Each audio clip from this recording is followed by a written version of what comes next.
At this construction site, a worker steps onto a loose deck panel laid across an open steel frame. As he steps on it, the panel shifts. Never walk across temporary decking, grating, or planks over an open structural gap unless both ends are fully supported and securely fastened. Inside this automotive service bay, a worker walks beside an open inspection pit. One slip on the smooth floor causes him to lose stable footing. Do not leave an open floor pit or maintenance trench unguarded, and always use extreme caution when walking near one. Inside this home, a woman stands on a dining table to reach a high cabinet. One step back without checking footing causes her to lose stable footing beside the bench below. Do not use household furniture as a stepladder, and never step backward off an elevated surface without seeing where you are placing your foot. To prevent this, use a proper step stool or ladder whenever reaching overhead storage. When climbing down, face the equipment and maintain controlled footing instead of stepping back blindly. Household furniture is not designed for access work. On this factory floor, a worker reaches in to clear tangled material feeding into an extrusion machine. In seconds, the situation becomes dangerous. Never use your hands to guide, untangle, or clear moving material near the in-running nip points of an active extrusion or rolling machine. To prevent this, facilities must install guards, trip devices, or emergency stop systems that stop the machine before a worker can be pulled closer to the intake area. Operators should use tools for clearing material and lock out the machine before handling any jam or wrap. Moving feed systems must always be treated as active intake hazards. At this highway junction, two cranes try to upright an overturned tanker from one side, but as the load shifts, the truck falls in the other direction. Under no circumstances should a heavy vehicle recovery lift be attempted without controlling the load on both sides of its center of gravity. Once a tanker passes its balance point, the load can move beyond crane control very quickly. To prevent this, recovery crews must use a multi-point rigging set up with opposing lines to control the load as it rotates. All personnel must stay well outside the operating zone because shifting loads and sudden cable movement can create a wide hazard area. On this residential construction site, a mason works on the edge of a freshly poured cantilever slab. Then the temporary supports shift beneath him unexpectedly. Never stand, kneel, or work on a freshly poured cantilever slab or temporary formwork unless the supporting shoring has been properly engineered and verified for the full load. To prevent this, crews must use engineered cross-brace shoring beneath all suspended pours and leave it in place until the concrete reaches its required strength. Workers should also avoid positioning themselves on active suspended pours unless protected by an independent fall arrest system. Temporary support must never be treated like a finished structure. Inside this supply room, a worker climbs an unanchored shelving unit to reach the top stock. The moment his weight shifts, the entire rack becomes unstable and leans forward. Do not climb on industrial shelving or use it as a makeshift ladder, and never leave freestanding racks unanchored to the wall or floor. To prevent this, facilities must anchor all storage racks to structural supports or concrete and remove the chance of instability. Workers should use approved ladders or step stools to reach high shelves, never the shelving itself. A storage rack is not designed to act like climbing equipment.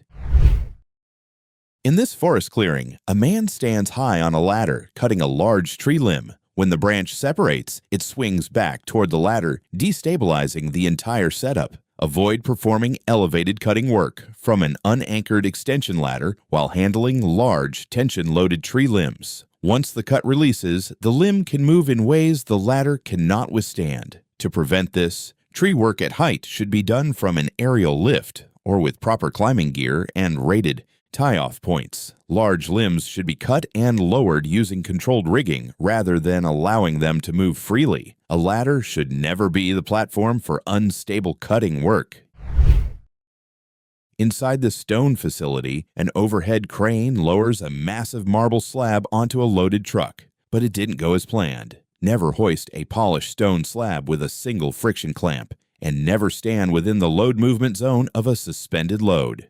To prevent this, operators should use redundant lifting gear or equipment specifically rated for smooth stone, such as vacuum lifters or certified straps. Workers guiding the load must stay back and use tag lines instead of their hands. Suspended stone should never depend on a single point of failure. In this stone yard, a forklift operator tries to unload a heavy block over the side of a truck, but the load catches, twists, and comes down beside the vehicle. Do not try to unload a bulky loose load from standard forklift tines by sharply tilting.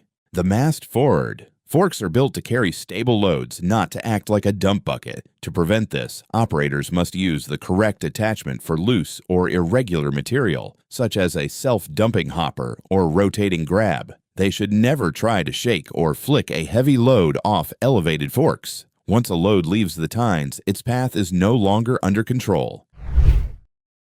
Inside this repair shop, mechanics stand beneath an SUV raised on a two-post lift. Then the vehicle becomes unstable on the lift and shifts out of position. Under no circumstances should anyone position themselves beneath a vehicle on a hydraulic lift until the pads are correctly placed on the manufacturer's lifting points and the mechanical safety locks are engaged. To prevent this, technicians should raise the vehicle only slightly at first, perform a stability check, and confirm the lift is resting securely on its locks before anyone goes underneath. If major components are being removed, additional support stands may be needed to control weight shift. Lift balance must be verified before the job begins, not after.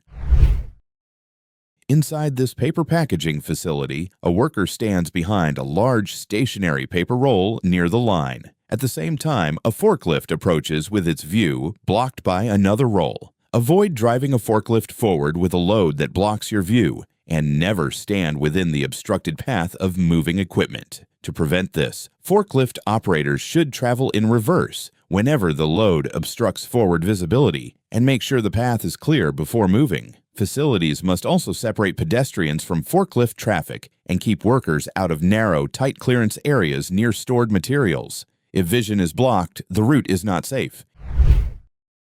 Inside this steel rolling mill, a worker stands near the line as material feeds into the rollers. Then a hot steel rod slips out of the guide path, creating an immediate floor-level hazard. Under no circumstances should anyone stand in the open discharge zone of an active hot rolling mill without physical barriers or protected control positions. When a rod moves out of its guide, it can become a fast-moving hazard without warning. To prevent this, mills must use cobble guards, deflector plates, and containment systems to control runaway material during a misfeed. Floor workers should remain in protected areas while the line is active instead of standing exposed near the rollers. In hot rolling operations, distance and shielding are part of the protection. In a quiet courtyard, a woman climbs a wooden ladder leaning against a smooth wall. As she nears the top, the ladder's base begins to shift slightly. Never climb a ladder placed on a smooth surface without securing the base or confirming the correct angle placement. If the ladder angle is too shallow, the horizontal force at the base increases significantly. When that increased force combines with low friction surfaces and unsuitable footwear, it can overcome resistance and cause base sliding or drifting. Always follow the 4-to-1 placement rule. For every 4 feet of vertical height, position the base 1 foot outward from the wall. Anchor ladder feet with sandbags, rubber mats, or physical stop blocks when working on slick surfaces.